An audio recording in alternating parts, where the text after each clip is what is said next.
Hello guys, once again welcome back to my channel. আশা করি সবাই ভালো আছেন, সুস্থ আছেন এবং নতুন একটা ভিডিওতে আপনাদেরকে সবাইকে ওয়েলকাম।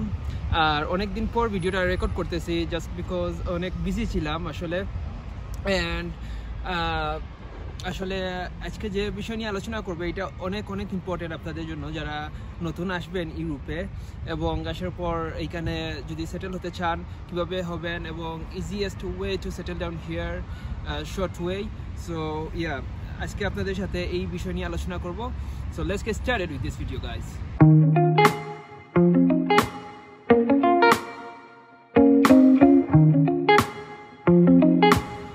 ওকে, সো আজকে যে বিষয়টি নিয়ে আলোচনা করবো সেটা হচ্ছে গিয়ে হোয়াট ইজ আন্ডার এজ, বা যারা হচ্ছে গিয়ে এখানে চাইল্ড রাইট অথবা অনেকেই বলেন যে মাইনর। সো এই বিষয় নিয়ে আজকে আলোচনা করব। সো প্রথমেই আমি এখানে করে একটা কি পয়েন্টস লিখে রাখছি, ওই বিষয়গুলোর উপর আমি কথা বলবো। যদি কোনো পয়েন্ট যদি মিসিং হয়ে থাকে আপনারা অবশ্যই কমেন্ট করবেন, আমি অবশ্যই আবার রিপ্লাই করার ট্রাই করব। এবং হচ্ছে গিয়ে যদি ভিডিওটি ভালো লাগে তাকে অবশ্যই লাইক করবেন এবং সাবস্ক্রাইব করবেন। তো গাইজ, প্রথমেই আমি বলে রাখি হোয়াট ইজ আন্ডার এজ। তো বেসিকলি আন্ডার এজ হচ্ছে কি, আপনি যদি 18 বছরের নিচে হয়ে থাকেন এবং আপনি যদি চাইল্ড রাইটের জন্য আপিল করতে চান বা অ্যাপ্লাই করতে চান তাহলে ইউরোপ হচ্ছে গিয়ে বেস্ট। বিশেষ করে ইউরোপের দেশগুলোর মধ্যে ইটালি, ফ্রান্স এগুলো হচ্ছে গিয়ে বেস্ট। তো আপনি যদি 18 নিচে হয়ে থাকেন তাহলে আপনি কিন্তু এটার জন্য অ্যাপ্লাই করতে পারবেন এবং এইটাকে বলে আন্ডার এজ বা আন্ডার 18 এইটা। তো who can claim under age, তো কারা ক্লেম করতে পারবে আন্ডার এজ? তো এইটার জন্য হচ্ছে গিয়ে আপনাকে অবশ্যই 18 নিচে হতে হবে এবং যারা 18 নিচে এই দেশে আসছেন তারা অবশ্যই অ্যাপ্লাই করতে পারেন। এবং যারা হচ্ছে গিয়ে আপনার ধরেন এটা হচ্ছে গিয়ে 18 উপরে যাদের বয়স হয়ে গেছে এবং দেখতে মোটামুটি 18 নিচে মনে হয়, যেমন আমাকে দেখেন সাপোজ আমার কিন্তু 18 উপরে কিন্তু বয়স, কিন্তু অনেকেই মানে ধরতে পারে না বয়স। সো এইরকম যদি যাদের ফেস কন্ডিশন 18 নিচে, তারা অবশ্যই আন্ডার এজের জন্য অ্যাপ্লাই করতে পারেন, কিন্তু এর জন্য আপনাকে কিছু স্টেপস ফলো করতে হবে এবং এই বিষয় নিয়ে আমরা ইন ডিটেইলস একটু পরে আলোচনা করতেছি। তো হোয়াট আর দ্য রিকোয়ারমেন্টস? এখন প্রশ্ন আসছে কি, আপনি আন্ডার এজ ক্লেম করবেন, আপনি আসছেন এই দেশে সামহাও, বা আপনি মনে করুন অন্যান্য দেশ ইয়ে করে আসছেন, তো আপনি আপনার রিকোয়ারমেন্টসগুলো কী যদি আপনি আন্ডার এজে ক্লেম করতে চান। তো এইটার জন্য বেস্ট ওয়ে হচ্ছে গিয়ে আপনি আপনার বার্থ সার্টিফিকেট আপনার সাথে থাকতে হবে, অরিজিনালটা। এবং অরিজিনালটা থাকার পরে আপনি ওইটাকে আপনি ফরেন মিনিস্টারের সিল নিতে হবে, নোটারি করতে হবে এবং হচ্ছে গিয়ে নোটারি করার পর আপনি এই দেশে যখন আন্ডার এজের জন্য অ্যাপ্লাই করবেন তখন আপনি ওই আপনার বার্থ সার্টিফিকেটটা শো করবেন।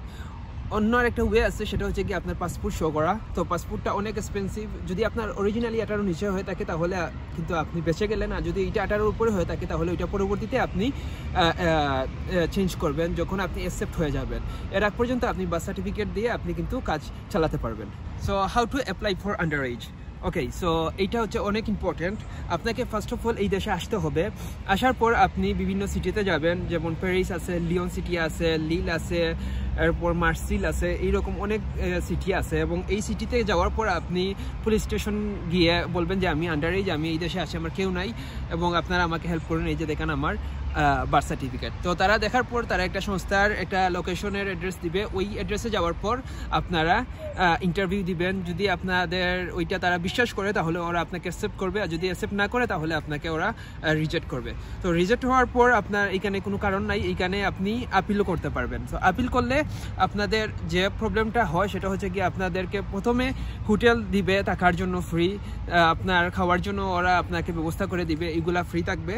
কিন্তু আপিলে যাওয়ার পর ওইটা আপনার কিছু ফেসিলিটিস পাবেন না, তখন আপনি টেন্টে থাকতে হবে। তো আপনার ইতিমধ্যে ভিডিওতে দেখতেছেন যে টেন্ট কীরকম থাকে এবং কিভাবে থাকতে হয়। সো এইখানে থাকাটা একটু কষ্টকর, কিন্তু আপনারা যদি অ্যাকসেপ্ট হয়ে যান তখন আবার আপনাদেরকে অ্যাপার্টমেন্টে নিয়ে যাবে, ওরা আপনাকে বিভিন্ন সুযোগ দিবে, স্কুলে ভর্তি করবে এবং 18 হওয়ার পর আপনি কিন্তু নাগরিকত্বর জন্য বা সিটিজেনশিপের জন্য অ্যাপ্লাই করতে পারবেন। Okay, so what are the pros and cons about under age? Okay, so এখানে অনেকগুলো বিষয় আছে। যেমন আপনি যদি আন্ডার এজে যদি ক্লেম করেন এখানে আসার পর, আপনি কিন্তু কাজ করতে পারবেন না এবং আপনার কাজ করার অনুমতিও থাকবে না আপনি 18 না হওয়ার পর্যন্ত।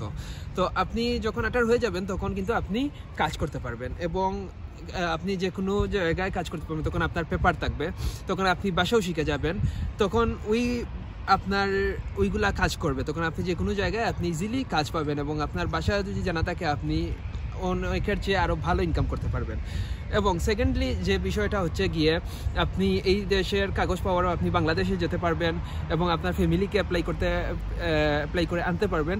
তো এটা হচ্ছে প্রনস অ্যান্ড কনস। এবং যেহেতু আপনি বয়স কমিয়ে রাখবেন, যেমন ধরেন আপনি 16 বা 17 দিয়ে মারবেন, ক্লেম করবেন, তখন গিয়ে আপনার যে বিষয়টা দেখতে হবে, আপনি এই কয়েক বছর 2 বছর বা 1 বছর আপনি কিন্তু কোনো কাজ টাজ করতে পারবেন না এবং দেশেও যেতে পারবেন না। সো আপনি জাস্ট তাদের আন্ডারে থাকবেন এবং যখন আপনার 18 সম্পূর্ণ হয়ে যাবে, কমপ্লিট হয়ে যাবে, তখন আপনি যে কোনো জায়গায় মুভ করতে পারবেন। So can you bring your family here? So yes, আপনি 18 হওয়ার পর কিন্তু আপনি আপনার ফ্যামিলির আপনার মা বাবা, আপনার ভাই বোন, অথবা আপনার যদি ওয়াইফ থাকে আপনার ওয়াইফকেও কিন্তু আপনি নিয়ে আসতে পারবেন। এবং what is the current situation under age in France? এইটা খুব ইম্পর্ট্যান্ট। আমরা জানি এখন 2024 সাল চলতেছে এবং কয়েক মাস পর কিন্তু আমরা 2025-এ পাড়ি দিব। তো যত দিন যাচ্ছে তত কিন্তু ইউরোপ অনেক হার্ড হয়ে যাচ্ছে এইগুলার বিষয়ে, কারণ ওরাও বুঝে ফেলছে যে অনেকেই এখানে যে স্টেপস নিতেছে বা আপনি এসে আপনার প্রবলেমের কথা বলছেন ওইগুলো অনেকগুলো ফেক থাকে। সো যত দিন যাচ্ছে ওইগুলো হার্ড হয়ে গেছে এবং আপনি আসার পর আপনি ট্রাই করে দেখেন, ইনশাল্লাহ একটা ব্যবস্থা হবে। এবং আগে যতটুকু সহজ ছিল তার থেকে একটু হার্ড বলতে গেলে অনেকটাই হার্ড হয়ে গেছে এবং যত দিন যাবে তত আরও বেশি হার্ড হবে। কিন্তু আপনারা এখানে গিভ আপ করবেন না, আপনারা ট্রাই করতে থাকবেন, কারণ আপনার যদি এক সিটে যদি না হয় অন্য সিটিতে আপনারা গিয়ে কিন্তু ট্রাই করতে পারেন এবং ওইটা কোনো ধরনের কোনো এভিডেন্স কিছুই কিন্তু আসবে না অন্য সিটিতে। তো অনেকেই এইরকম এক সিটিতে হয় নাই, অন্য সিটিতে গিয়ে অ্যাপ্লাই করছে এবং সেখানে অ্যাকসেপ্ট হয়ে গেছে।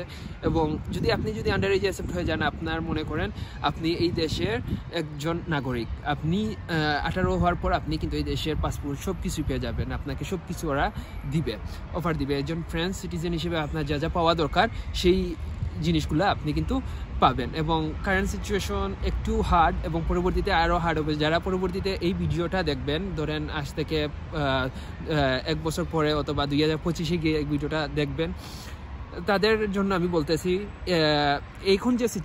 এখন সিচুয়েশনটা একটু ইজি আছে, তখন হয়তো আর একটু হার্ড হয়ে যাবে। তখন আপনারা যে প্ল্যান নিয়ে আসবেন ওই প্ল্যানটা যেন আর একটু স্ট্রং থাকে, যাদের তারা বিশ্বাস করে যে না ঠিক আছে ওই কাহিনীটা বা ওই যে যাগুলা বলছে ওইগুলা কিন্তু সত্য। তো এই ছিল ভিডিও গাইস। যদি ভালো লাগে তাকে অবশ্যই লাইক করবেন, কমেন্ট করবেন, অবশ্যই শেয়ার করবেন, আর দেখা হবে নতুন ভিডিওতে। আল্লাহ হাফিজ।